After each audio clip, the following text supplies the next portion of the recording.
Welcome, ladies and gentlemen. This is my last Oscar predictions for the nominations. I'll be doing two for the winners, predicting what the winners will be based on the other precursors.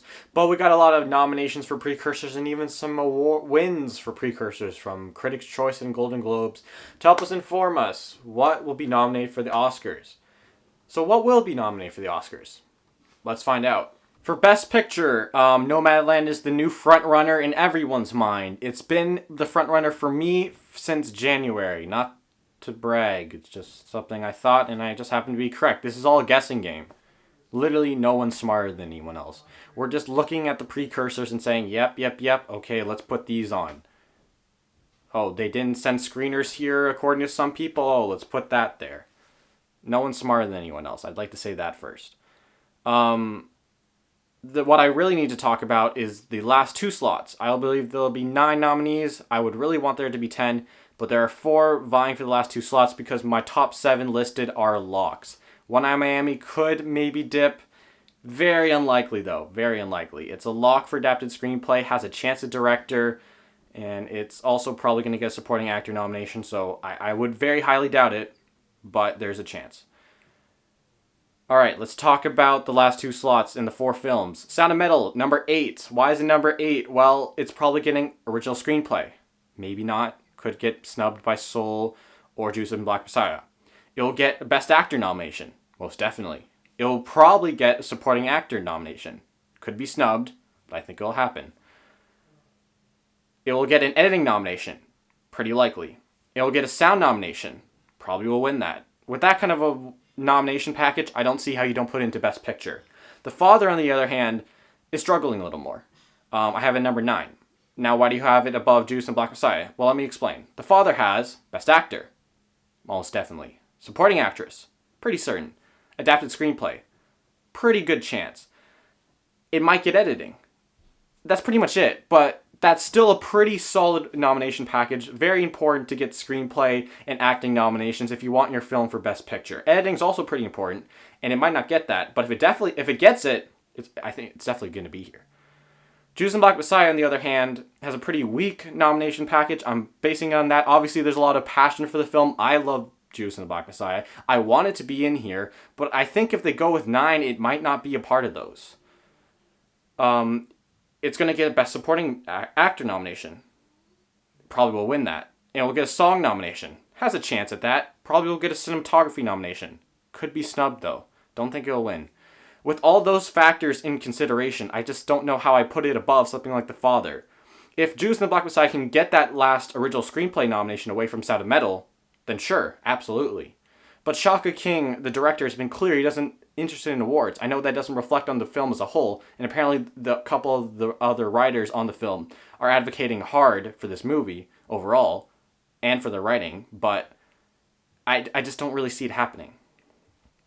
I think it could easily miss out. News of the World is the one that has been dying lately. I highly doubt it's getting in at this point. It's been struggling real hard to get in anywhere. Defy Bloods is pretty much dead at this point. Soul is dead at this point. Pretty much everything else is dead. News of the World will probably only get like 4 tech nominations. It doesn't look like it could definitely lose out on the screenplay. Doesn't look like it's going to get any acting nominations. And then with only tech categories after that, you're not a Best Picture contender, really. But I'm still keeping it in mind. That's pretty much it. Everything else is dead, unless Defy Blood somehow miraculously campaigned itself into everyone's minds, which I hope it does because I love the movie. But let's move on to Best Director. For Best Director, I want to keep this short because I think there's really only 6 people who could potentially get it, and I have 5 who I'm pretty sure will. Alright, let's talk with the lock. Chloe Zhao for sure. She's probably going to win. She's winning everywhere. Critics' Choice and Golden Globe secured. All the critics stuff before that secured. She's got everything. David Fincher. Yeah, he hasn't missed anything. He's gonna be here. Emerald Fennell, Promising Young Woman, big contender. Gonna get an editing nomination maybe. Gonna get actress nomination. Getting a bunch of... gonna get screenplay. Lots of stuff happening here, so Emerald Fennell will very likely get in. Minari, boosting up at the right time. It's trending right now. It is soaring upwards. It's getting all those precursors. So Lee Isaac Chung in there. Aaron Sorkin is the one I'm going to be least confident about because it doesn't seem as much of a director type movie, if you will. But I think it's very play-like in that it's also like Regina King's movie. But I think Aaron Sorkin's movie has just as many good performances. Like, the performances are just as good. The technical elements, maybe some of One Night's are a little bit better, but they're at about the same level for me personally, and I think for most people. So I think that since Charles Chicago 7 is such a big contender overall, that they'll give it to Aaron Sorkin instead of Regina King. Because also, I've heard the argument that they're going to go for 3 women to diversify. Last year, they didn't even give it to Greta Gerwig over Todd Phillips.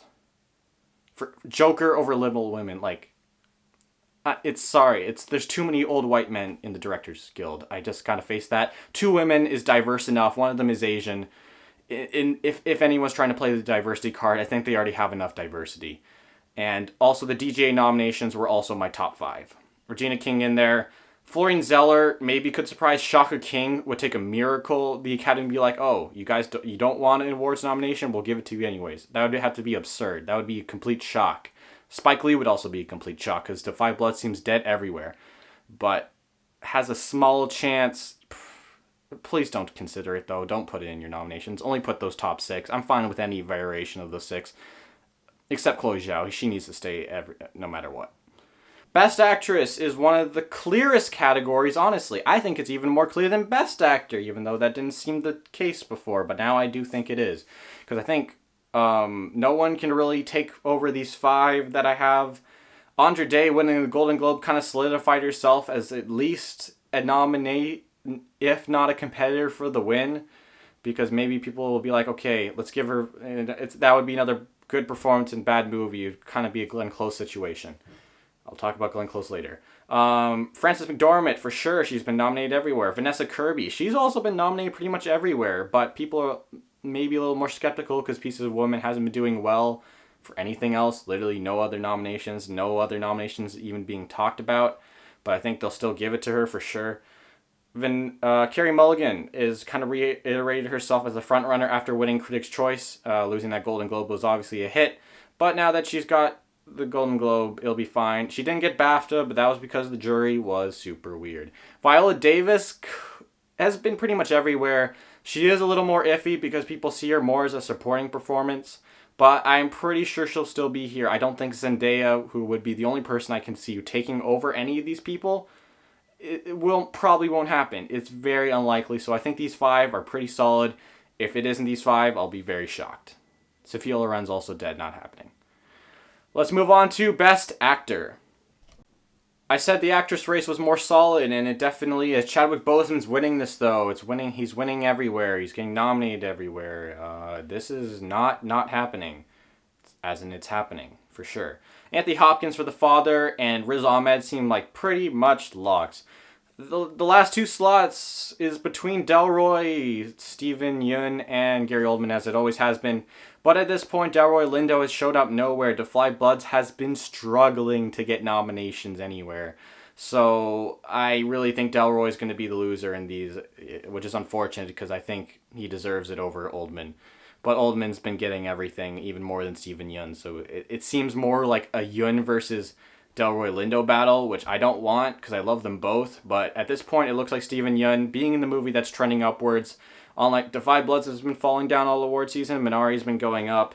So I got to follow the trend and say it's going to be Steven Yeun. The one shocker dark horse person would be Tahar Rahim if for some reason they love the Mauritanian and give it to Jodie Foster. I could see a world where somehow they also give it a Best Picture nomination if they give it to Tahar Rahim, Jodie Foster, and give it adapted screenplay.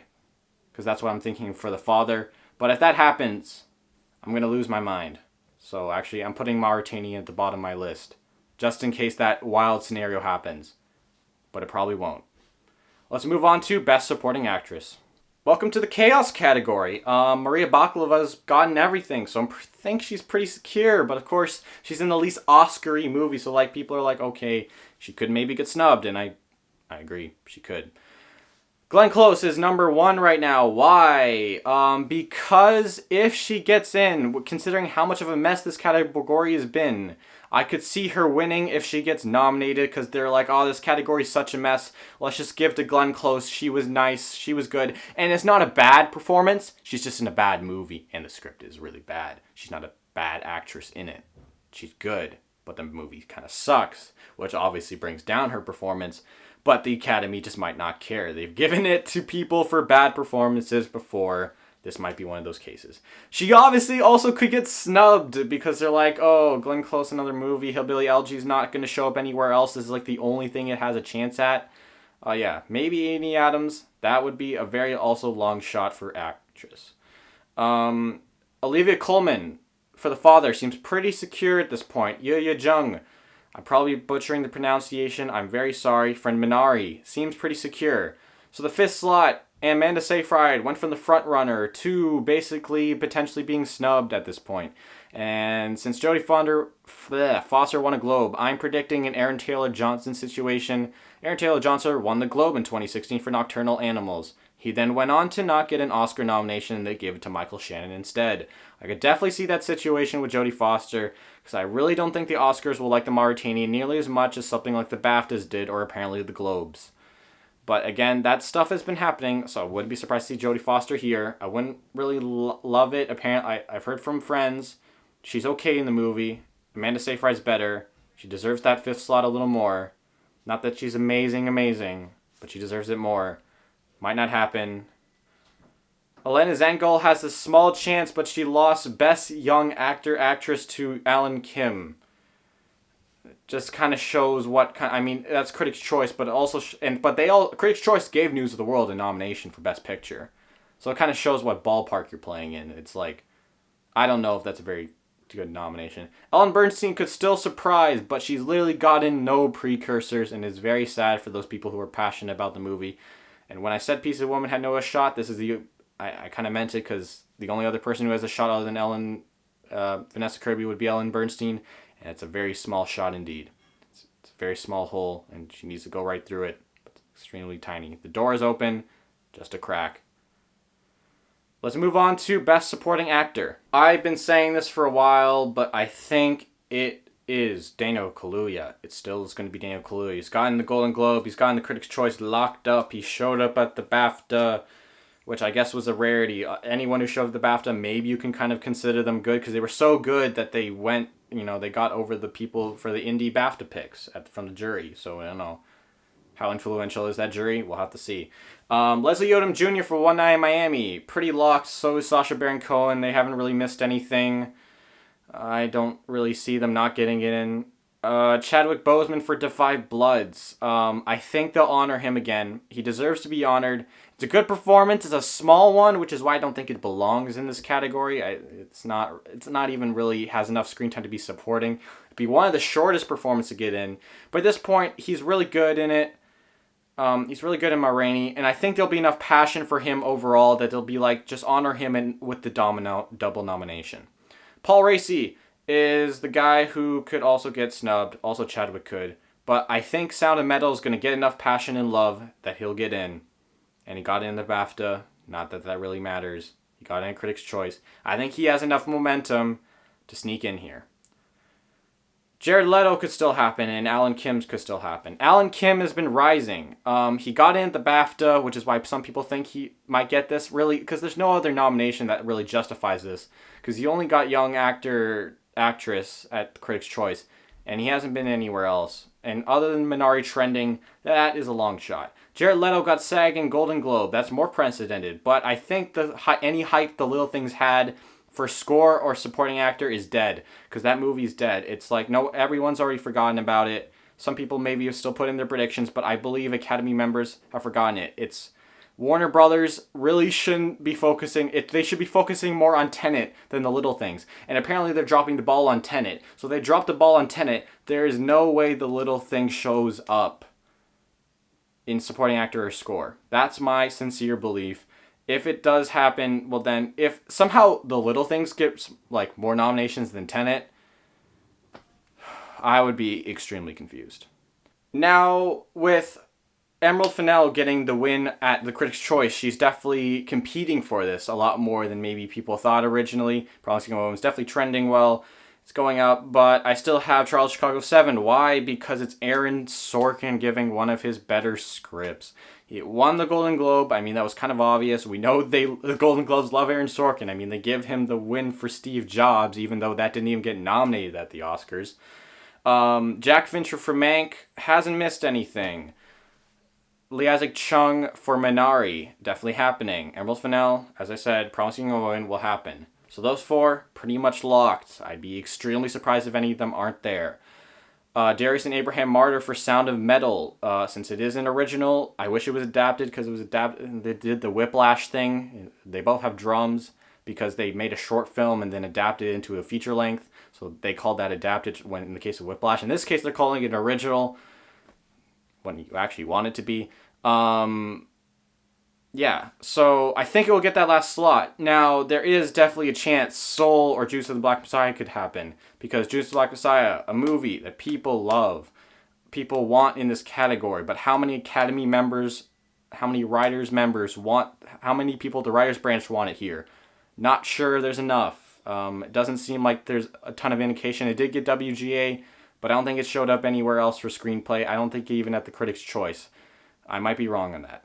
Soul, on the other hand, they love to give nominations to Pete Docter when he's making a movie, even when his movie isn't competing for Best Picture. Unlike Up, those movies would be Inside Out and Monsters, Inc. Neither were really competing for anything big, but they, like, not Best Picture, but they did get a screenplay nomination. So they could definitely steal it away from the Martyr Brothers, I think. So that could happen, and I'd be kind of sad. I think Sound of Metal deserves this nomination. It would be really good for its overall chances at Best Picture. Those are my top 5, but Soul or Judas and Black Messiah could steal away. Everything else, nah. All right, let's move on to Best Adapted Screenplay.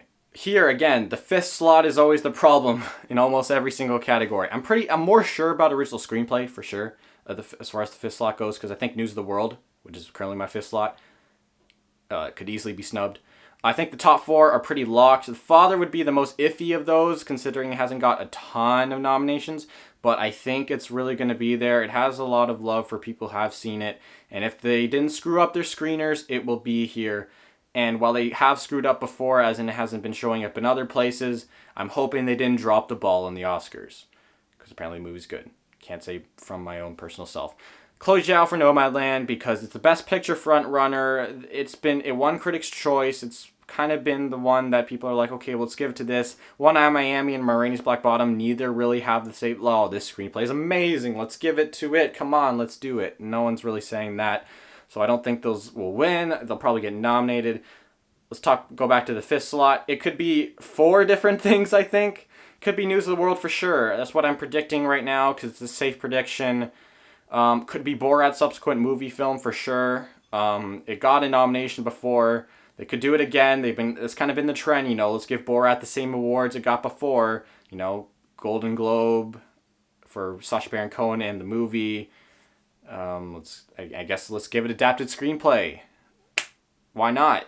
Because it was adapted screenplay before, because it was based on characters that Sacha Baron Cohen made. The other movies that could take it, The Mauritanian, because that thing's been trending upwards, even though, of course, it was pretty low before, but it's definitely getting more attention now that Jodie Foster's won a Golden Globe.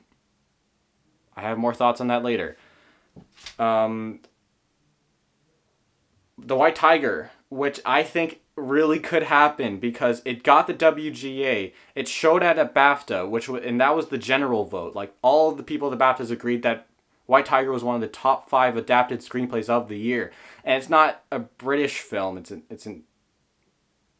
it a British film? It's an Indian-American film of some kind. I know it's mainly Indian. I don't know all the details. Yes, I haven't done enough research.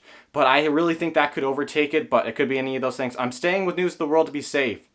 But on Gold Derby, I have the White Tiger, because the odds. I'm playing the odds game. But we'll see what happens. Let's move on to Best Actress. We're going to talk about Best Score. 2 locks. 3 locks. I think 3 locks. Trent Reznor and Atticus Ross twice for Soul and Mank. Last one will probably be Minari for Emil Mosseri for Minari. I think he's pretty close to a lock. James Newton Howard for News of the World. Also pretty good chance. The two that I think are duking it out for this fifth slot, even though I think the two above it are snubbable, is Tenet and The Midnight Sky. This might be personal bias, but I'm going with Tenet. Apparently, they've been dropping the ball and getting screeners out, but I think Ludwig Görance's score is good enough that, and people have enough passion for it, for those who listen to it, that the music branch will have to nominate this. Alexander Desplat did a good job, apparently. I didn't see the movie. Apparently, the movie overall isn't that good. And while Alexander Desplat has been getting tons of nominations, I think they give to Ludwig to be different, and because this might be personal bias. Yeah. He could really get snubbed, and I'll be sad. But that's it. It's just those six. It could maybe snub News of the World, but probably not, because they don't love James Newton Howard in the past decade, but I don't see that happening.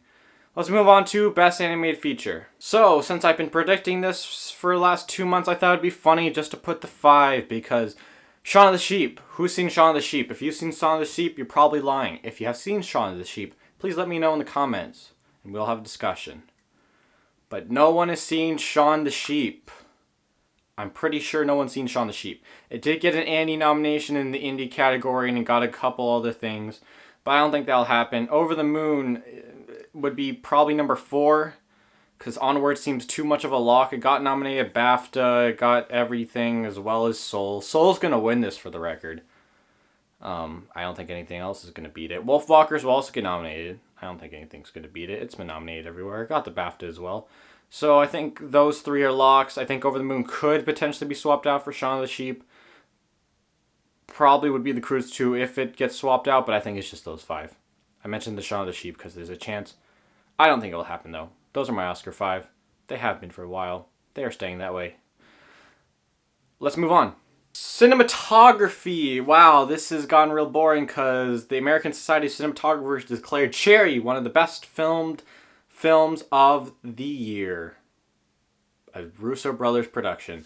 Newton Thomas Siegel for some reason got nominated for that instead of Defy Bloods, which would have made a lot more sense.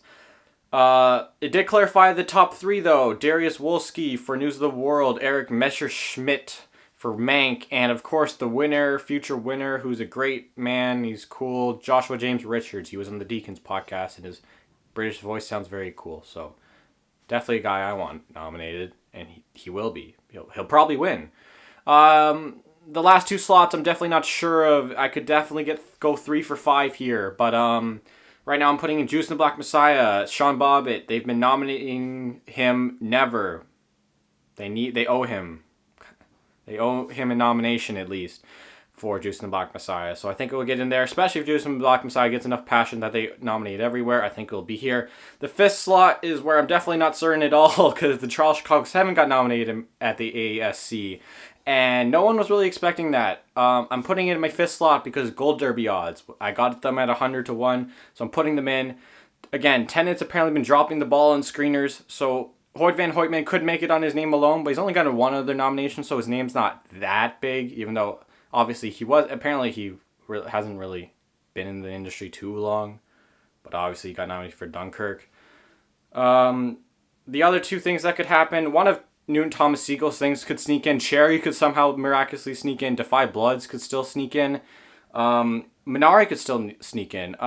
It's not very showy. It's very calm, not overly expressive. There are some good shots done here and there. And while it's very well done and I love it, it's not the thing that I think people that scream cinematography, which is what Cherry does apparently because it's very flashy. But yeah, those top 5 definitely could be Tenet still. But we'll have to see. Definitely easily could be Tenet. I might change last minute. But we'll see. Let's move on. I got 4 locks for editing. Charles Chicago 7, Mank, Nomadland, Sound of Metal. Pretty sure those are all going to be there. It would be least likely, I guess, would be Sound of Metal or Mank. Probably Sound of Metal would be a little less likely, but Mank has literally missed out nowhere. Kirk Baxter already has, I think, 2 wins in this category. So, why not give it another nomination? Promising Young Woman is currently my 5th slot. It got nominated at the ACE, the Eddies. In comedy, you'll probably win that, and they usually always pick at least one comedy film. They picked Jojo Rabbit, even though that was the only one that got editing last year. I think Promising Young Woman's in a similar situation. The Father could definitely still be here. It's number 6 for me. The editing is very showy in that it's utilized to apparently advance the story, so it definitely could still be here. But again, Father has been kind of dropping off. It's sort of been not really there all too much. Minari could definitely also sneak in. It got the ACE for drama, but it's not very showy. There's nothing that screams, oh, editing. And usually the editing branch does love something that screams editing, which is what Tenet is, with all the reverse backward stuff. But Jennifer Lame has been snubbed for a lot of Oscars, I know. She's gotten like 3 ACE nominations the last decade, has not got a single Oscar nomination for any of them. Last year was Marriage Story. Could happen again with Tenet, which is a lot showier. It could still happen, though, because of how showy Tenet is, if enough people from the editing branch like it. Alright, let's move on to production design. Production design, this is a category I really couldn't care about that much. I don't. Mank's gonna win, for the record. Marini's Black Bottom will probably get nominated. News of the World probably get nominated, only because those are picture contenders. And they have good production design. Mulan, because it's a big movie, big Chinese army walls, Great Wall of China army protection wall thing. Disney budget levels of stuff. I think Nathan Crowley will still get in for Tenet. The reason is they had to build like 2 buildings and crash a jet into them. Is a jet production design or special effects? I don't know. It's a real jet. So yeah, I guess it's production design, and I think that deserves, an Oscar nomination. Also, Nathan Crowley has been getting a few nominations lately. Dunkirk, a couple Interstellar, a couple other things. Tenet, I'm hoping Tenet didn't screw up too much in the screeners. Apparently that's the thing. I'm saying that a lot. Emma could still get in. The Midnight Skies could still get in. Again, I could easily go 3 for 5 on these because they're tech categories, and there isn't always a lot of indication for like art direction guilds. They separate the categories into 3 different things. The reason I have Emma lower than Midnight Skies because it didn't get nominated at any of those 3 categories, which it doesn't bode well for it. But again, I have no idea how much they correlate. Midnight Sky did get fantasy film and has a spaceship and whatever, but I think they'll give it to Tenet. They crashed a jet into a building, and they had to build that building, and then crashed a jet into it. For real. For a movie. That deserves an Oscar nomination, because $100 million budget. I'm just doing budget logic, Let's move on. For costumes, I have 3 locks. I have Marini's Black Bottom, probably going to win. Mank could win as well. Emma, maybe even could win, but I think it will probably won't, and I think we'll get the nomination. I think News of the World will probably get in here. I also think that Mulan will get in here, because big Chinese armor kind of stuff. And, Emma's got the dresses, and News of the World's got the old Western howdy cowboy, That is my logic. And they got I think they all got nominated the Costume Guild things. I don't know. I just looked them up on Gold Derby. That's my complete logic. David Copperfield could also be here, but it literally has no hype for literally anything else, so 0 other categories. But then again, that's the kind of thing these branches do. And then the United States versus Billie Holiday, which will get another nomination, but I don't know. Apparently it's not too showy, so I don't know. I don't see big costume, so I have no idea. Emma has big costume, though. That's why I have it. Alright, let's move on to Best Sound. And now people are saying, okay, well, now that Sound of Metal is a contender for Best Picture, they'll probably give it Sound of Metal if it's going to get nominated, and it now will win, because it is now a Best Picture contender much more than something like Tenet. Tenet, in fact, I don't think will even get nominated. Why? Because again, they've been dropping the ball on screeners, and those who do see it will notice the sound mixing sucks, unless they can show them the parts where it doesn't suck. The editing folly stuff is probably pretty good. It would be more clear if they didn't do mix. If it was sound mixing, sound editing, we could put in for sound editing. But we sure as hell wouldn't put in for mixing because how notoriously bad it is. Greyhound is my 5th slot because big explosion Apple's second or first priority for campaigning for Oscars, maybe behind Wolfwalkers and Cherry. I think that's it. So maybe it'll get in here. Soul has very good sound design. It's noticeable. It's very well done. I think it definitely deserves it. Mank for that old-timey Hollywood sound, you know. And then News of the World because gunshots, old western stuff, and Paul Greengrass is pretty good at that. And, you know, it's more of an action-y movie like Tenet, but it's also not have bad sound mixing like Tenet, so I don't think that's happening. Alright, let's move on to Best Visual Effects. This is the one category everyone knows that Tenet's getting a nomination no matter what, and it will probably win no matter what. Because there are no other films that really exuberate the same kind of visual effects as Tenet. It was the biggest budget film to come out this year. I don't know if it technically made the most money, but it has a lot of effects. It has a lot of explosions, and if we learned anything, the fact that they gave it to 1917 shows the Academy likes special effects over visual effects, because most of the stuff in 1917 wasn't visual effects, it was special effects. But in the Academy of Motion Science and Pictures, I think those are pretty much the same thing. So I think they're going to give it to the more practical effects for this. Mulan, The Midnight Sky also seemed like pretty good locks. Personally, I think Mulan could be more snubbable because it does have a lot of practical effects with giant fires and stuff like that. But it's also a big budget film, so I think it'll get in there. Midnight Sky relies a lot on visual effects for the spaceship stuff. It's a pretty well-funded movie as well. Welcome to Chechnya, the lowest budget film, would be the first documentary to get nominated for visual effects, and I think it deserves it. It was very important it has a good story, as in they use the visual effects to alter the faces of the people because the people would be in danger if they had their faces directly shown in the documentary, so they use visual effects to alter them. Very smart idea, good idea. Apparently wasn't the best well done effects, but they're still pretty good. They're passable, and that's why there's a good story behind them. That's why they'll get nominated. Soul, right now my fifth slot, I'll probably change it to the one and only Ivan in the end, but I'm playing Gold Derby odds here in my video as well, which seems unnecessary. I think one and only item for the record will probably take it over Soul, but Soul does have some moments where you're like, oh, cool, visual effects, like, you know, different stuff. But they motion captured Sam Rockwell, I think, for one and only Ivan, so that makes more sense as a visual effects nomination. It's kind of like a War for the Planet of the Apes kind of thing. And yeah, Birds of Prey can maybe get in because it's a superhero movie, but I don't think that'll happen. I think it's more between Soul. It's Disney versus Disney for this. Let's move on. Makeup and hairstyling. Ma Rainey's Black Bottom seems like a pretty secure pick, and I think it'll definitely happen. They did a good job altering the look of Viola Davis, and Ma Rainey hasn't dropped anywhere. Mank also has clear makeup. Make Gary Oldman look younger, I guess.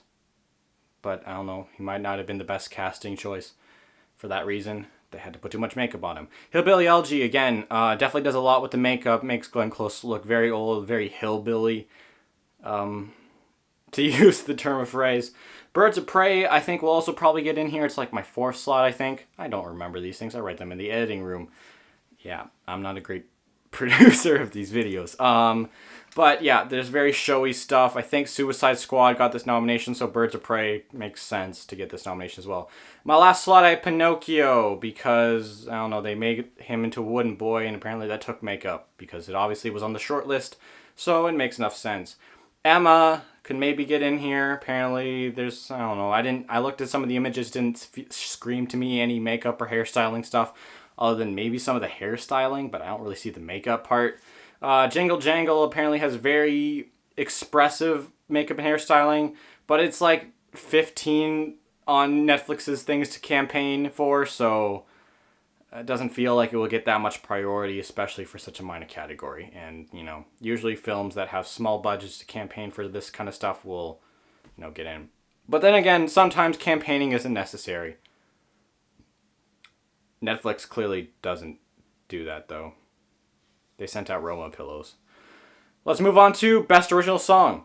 With its Critics' Choice win, Speak Now from One Eye Miami affirms itself as the front runner. If it got the Golden Globe, it would be the clear one. Now it's just the normal front runner because people believe that has a better chance of winning the Oscars than ISO Scene from The Life Ahead. But that nomination also secured it a spot in here. And I think it'll probably be the only nomination it gets.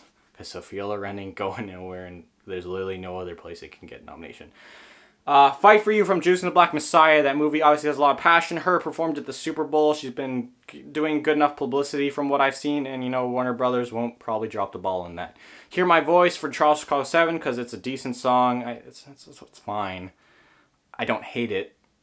I don't like it, really. But it's in a major Best Picture contender, so it makes enough sense. And my last slot, I'm going to put Husavik, My Hometown from the Eurovision Song Quest, because that seems like the kind of thing that Netflix will want to push a little bit just because it's funny. It has Will Ferrell and Rachel McAdams. Turntables from All In the Fight for Democracy definitely could take this spot, but I think that film is a little polarizing for people. It's very liberal, so any conservative members of the Academy will be like, nope, I'm not watching this. Too liberal for me. And that might apply to this song as well. I don't think it will. The two ones that actually have talks to get other nominations, one of them definitely does. Minari, Rain Song. I would really want it there. Probably won't happen. Wuhan Flu doesn't seem like it's not the most musical movie. It's very much a parody song, so I don't think it will get in. But who knows? Weird things are happening. This is original song. It's not that predictable. Alright, let's move on to Best Documentary Feature. For a fairly minor category, I put in a lot of research for docs because to me they're kind of like the equivalent of Best Animated Feature and Best Picture, just obviously for documentaries. And I do watch some documentaries, not a ton, but I do watch some. My locks. Deck Johnson Is Dead seems pretty close to a lock. It's been getting all the precursors you can think of, PGA, DGA, documentaries, specific ones, getting all those. Welcome to Chechnya. It's a pretty important story about LGBTQ people exposing what is happening in some parts of Russia to those people. It's very unfortunate. Very important doc, so I think it'll get nominated. Visual effects again. Probably get that nomination. Collective, a Romania documentary about journalists finding out about a terrible tragedy, I believe, and exposing a lot of bad stuff that happened in that tragedy, and a lot of dropping the ball. So again, a pretty important one that I think is a pretty good chance at international feature as well. So it makes sense it be here too. Boys State, I think people like Boys State's got a lot of director nominations, and I think it's one of the more watched things. It's again, that is another thing that Apple will push, I believe, and if they push it well, it'll be here. Time, Amazon Studios, I think they'll push it pretty well. It's a pretty important documentary. However, I'm thinking of The Curse of the Frontrunner by putting it at number 5. I think there's a chance it could get overtaken by something like All In, The Fight for Democracy, if that's the kind of doc that for some reason people like a little more. But I don't think that'll happen. Crib Camp seems a little more dead, personally. Hasn't literally it showed up in a couple other places at precursors. Again, I've been doing too much research on this category for how minor it is. But it's been showing up a good amount, but not too much, which is why I don't have it here. My Octopus Teacher, though, has been showing up everywhere, which is why I have it pretty high. Even though it's not really expected to get a nomination, I think it could because of how many precursors it gets. And if documentary is being voted on by the same people who are voting on those other categories, then it'll be here. I'm also playing the Gold Derby game again because I have like 68 to 1 odds on it. It's really good. And I think there's a chance it could get in. I think there's also a chance that Time gets snubbed. Yeah, I have it as the one snub. I'm going to snub Dick Johnson Is Dead. Wait, let me change that. For international feature, I think that Another Round will win. It'll definitely get nominated. It got director and actor at the BAFTAs, and I think people are taking a little too much consideration that Mads Mikkelsen got that nomination. I mean, he didn't even get nominated at the Golden Globes for comedy actor, for crying out loud. He lost to James Corden for that. And yes, I know the Globes are stupid, but still, I don't understand why there's all of a sudden hype. That's why I don't have him even on the list. I'll put him on the list, but he'll be on the list, but I don't think he'll win or get nominated. Why did I say win? That shouldn't even be a thing I'm thinking. Collective will probably be here. Again, Romanian documentary, very important. La Llorona from Shudder. If Shudder does a good enough job campaigning it, definitely be here.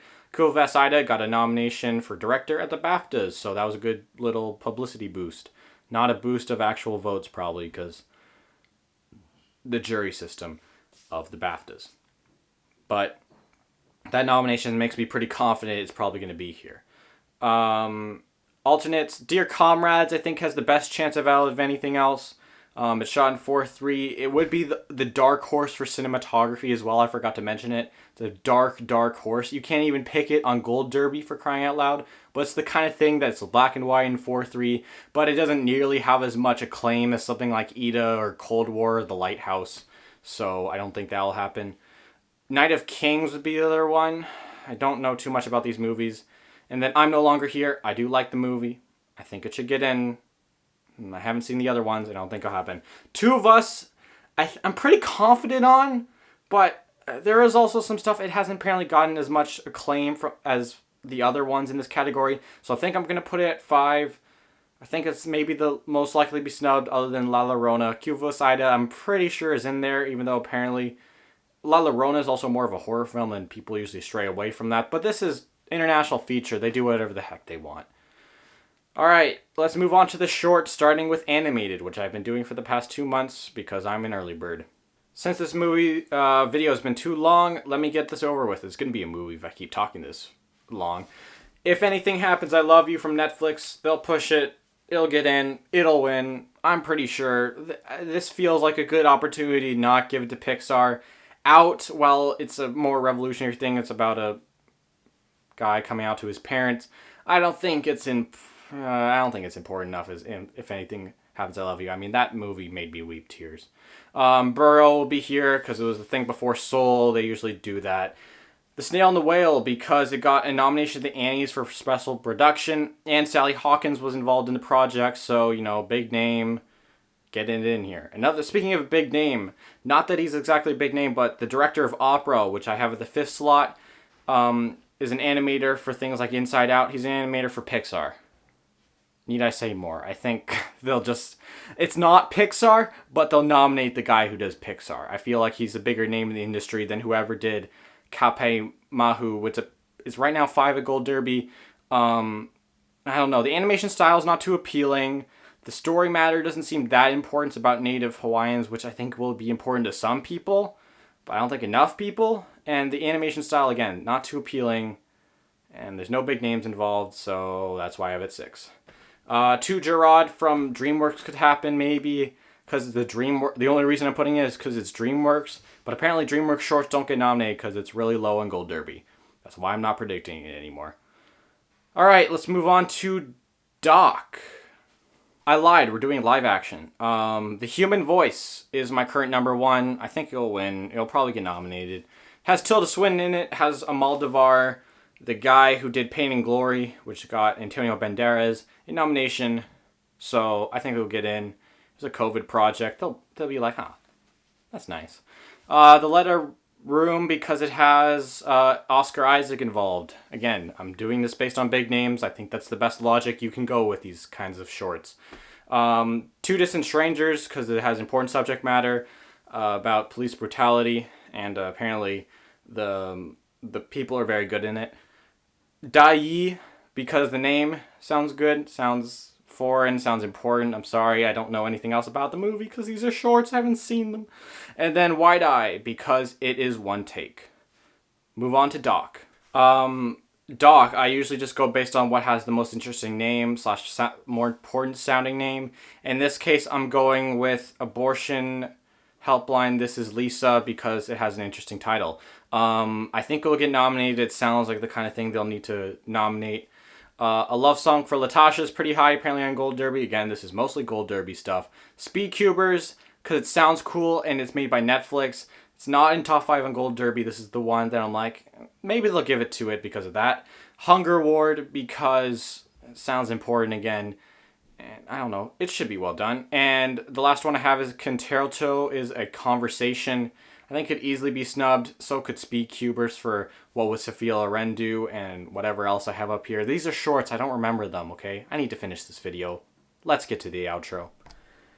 If you made it through all that rambling, thank you so much for watching. Make sure to subscribe. I really appreciate you guys watching these videos.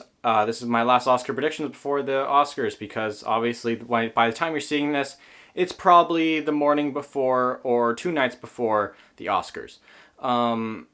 I will be doing a retrospective on my previous predictions to see how many I got right for the nominations on these videos, because obviously I have a couple other things. I'm doing predictions on Gold Derby. I have my written ones, which I'll probably change a few times. I'll show the proof if you want, I guess. I'll do a retrospective on all that. And then I'll be doing 2 more Oscar winners predictions before the Oscars. They're in 6 weeks after the nomination, so I'll probably do them after 3 weeks, as we see what wins all the precursors, because there's still a lot of precursors to go. It'll be interesting to see what wins. Thank you so much for watching this video. These are my Oscar predictions for the last time for the nominations of 2021. And have yourselves a pleasant evening, or night, or day, or morning, or lunch, or dinner.